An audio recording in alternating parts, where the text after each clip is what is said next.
So మీకు రహనా గారికి అలానే చీతలకు ప్రేక్షకులందరికీ నమస్కారాలు. ఇక్కడ మీరు అడిగారు బల ప్రదర్శనని.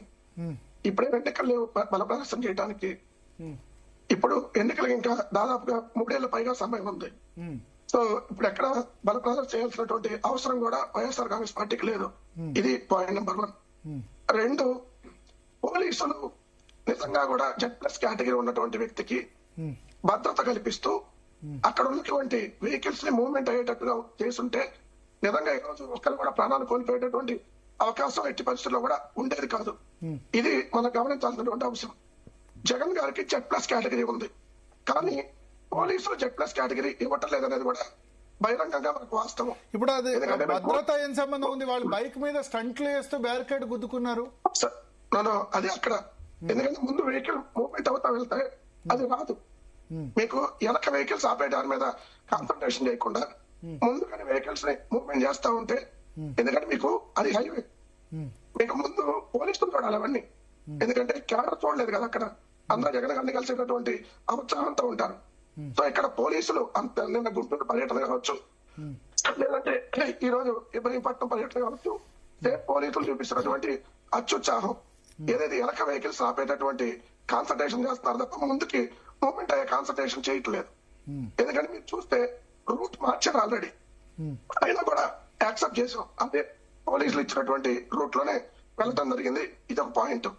2, ఇక్కడ అంశం ఏదైతే ఇందాక లింగారెడ్డి గారు అంటారు ఏదైతే ఇంతమందిని తీసుకొని వెళ్తున్నారని, ఇక్కడ మనకు 40% ఓటింగ్ ఉంది. 40% ఓటింగ్ ఉన్నటువంటి రాజకీయ పార్టీ ఈ రోజు అపోజిషన్ ఒక్కలే ఉన్నాం, అధికార పార్టీగా 3 ఉన్నాం. సో ఆబ్వియస్ గా ఈ రోజు ఇక్కడ రాష్ట్రంలో జరుగుతున్నటువంటి దమనకాండ మీద నిలదీసేటటువంటి పార్టీగా వైఎస్ఆర్ కాంగ్రెస్ పార్టీ ఉంది. అప్పుడు ఖచ్చితంగా మా వైపు జనాలు వస్తారు కదా, ఇది కామన్ గా జరిగేటటువంటి ప్రొసీజర్. సో దీని మీద వాళ్ళు భూతత్వంలో చూపించి లేదంటే మేము గ్యాదర్ చేస్తున్నాం, అవసరమే ఉంది మాకు. ఎలక్షన్ చాలా రోజులు ఉన్నాయి, ఇంకా బల ప్రదర్శన చేసే టైం ముందు ఉంది. ఆ బల ప్రదర్శన చూద్దరు కానీ ఎలక్షన్ అప్పుడు చేస్తాం బల ప్రదర్శనలు ఎట్లా ఉంటాయి అనేది ఇప్పుడే అవసరంలా. 2, ఇక్కడ ప్రధానంగా గమనించాల్సినటువంటి అంశం అసలు ఎందుకు వచ్చింది ఈ రోజు జోగి రమేష్ గారి దగ్గరకు కానీ అమ్మటి రాంబాబు గారి దగ్గరకు కానీ పరామర్శకి వెళ్లాల్సినటువంటి అవసరం ఎందుకు వచ్చిందంటే ఈ కూటమి ప్రభుత్వం చేసినటువంటి వ్యవహారం వల్ల. ఈ కూటమి ప్రభుత్వం అధికారంలోకి వచ్చిన మొట్టమొదటి 100 రోజుల్లో చంద్రబాబు నాయుడు గారు ఏదైతే వాళ్ళ శాసనసభాపక్ష సమావేశంలో తిరుమల లడ్డులో పంది కొవ్వు, తొట్టు కొవ్వు, అదేవిధంగా చేప నూనె కలిసిందని చెప్పి ఒక ఉన్మాదకరంగా వ్యాఖ్యానాలు చేయటం. ఎందుకంటే 310 సంవత్సరాల చరిత్ర కలిగినటువంటి లడ్డూలో ఇప్పటి వరకు ఏ మనిషి కూడా ఎక్కడ కూడా కల్తీ అనే మాట్లాడాల. ఒక ముఖ్యమంత్రి బహిరంగంగా పంది కొవ్వు, గొడ్డు కొవ్వు అని మాట్లాడటం అనేది నిజంగా అత్యంత దుర్మార్గమైనటువంటి అంశం. దానికి క్లీన్ చీట్ ఇచ్చినట్టు మీరు ప్రచారం చేసుకుంటారు కానీ క్లీన్ చీట్ కాదు అంటున్నారు కదా వాళ్ళు. చెప్తాను సార్, చెప్తాను. ఒక పాల చుక్క కూడా లేకుండా, ఒక పాల చుక్క లేకుండా నెయ్యి తయారు చేశారు అన్నది కదా. 10% లోపు ఉంటే తెలియదు, దానిలో జంతువుల అవశేషాలు, జంతువుల కొవ్వు ఉంటే తెలీదు అని చెప్తున్నారు కదా. భరత్ గారు, సుప్రీం కోర్టుకు వెళ్ళింది YSR Congress party.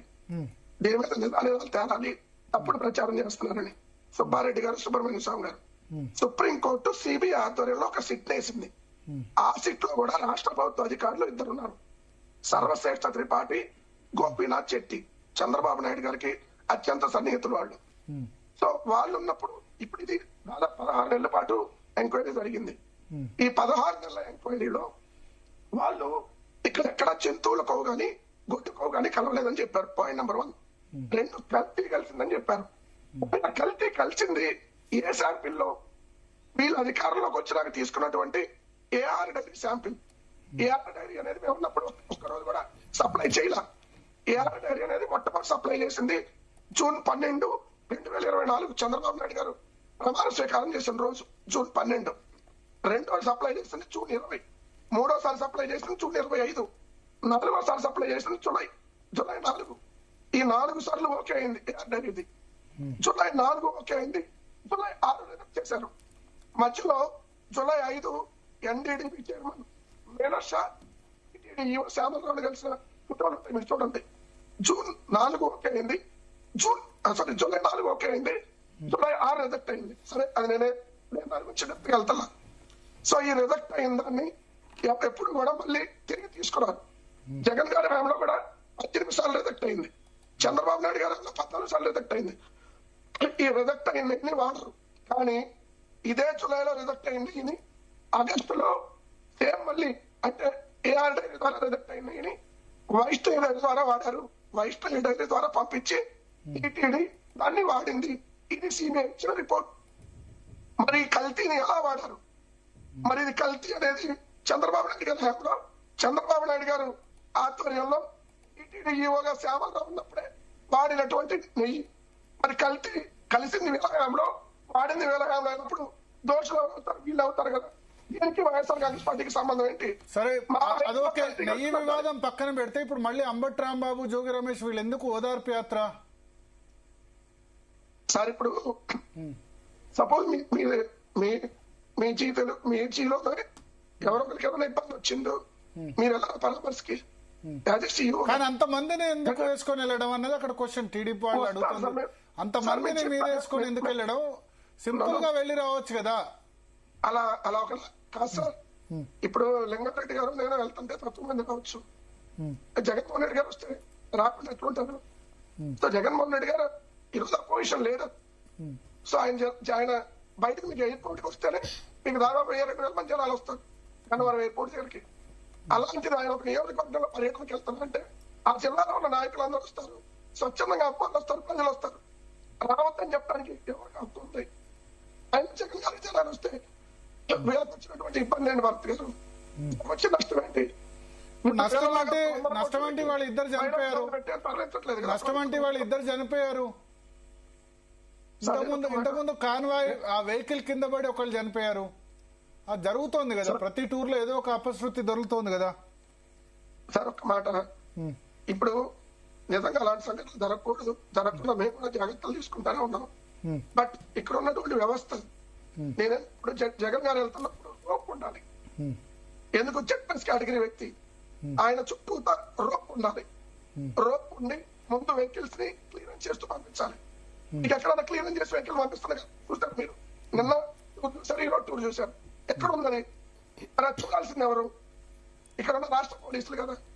ZPS category ఉన్న వ్యక్తికి ఇబ్బంది జరగకూడదు, ఆ పర్యటనలో ఏమి జరగకూడదు అని మేమేమైనా పర్మిషన్ లేకుండా వెళ్తలేదు కదా. ముందే టూర్ షెడ్యూల్ ఇస్తున్నాం. ఈ రోజు పోలీసులు రూట్ మార్చమన్నాడు, రాత్రి మార్చమని చెప్పారు 11 o'clock. సరే వాళ్ళు చెప్పిన రూట్ ప్రకారం, ఎందుకంటే తాడేపల్లి నుంచి ఇబ్రహీంపట్నం రూట్ మీకు తెలుసు, హైదరాబాద్ రూట్ అంటే మనం టెంపుల్ నుంచి ఇలా వస్తాం గొల్లపూడి ఇలా వీళ్ళు ఏం చేశారు, మొత్తం మళ్ళీ Guntur side Radha toll gate నుంచి రోడ్ నుంచి రమ్మన్నారు. అలానే వెళ్ళాం. సో మేము అక్కడ సహకరించదా? ఇక్కడ క్లియర్ గా పోలీసులు కూడా దీనికి సంబంధించి బాధ్యత తీసుకోవాల్సినటువంటి అవసరం ఉంది. వాళ్ళే కరెక్ట్ గా ఉంటే ఇది జరగదు కదా.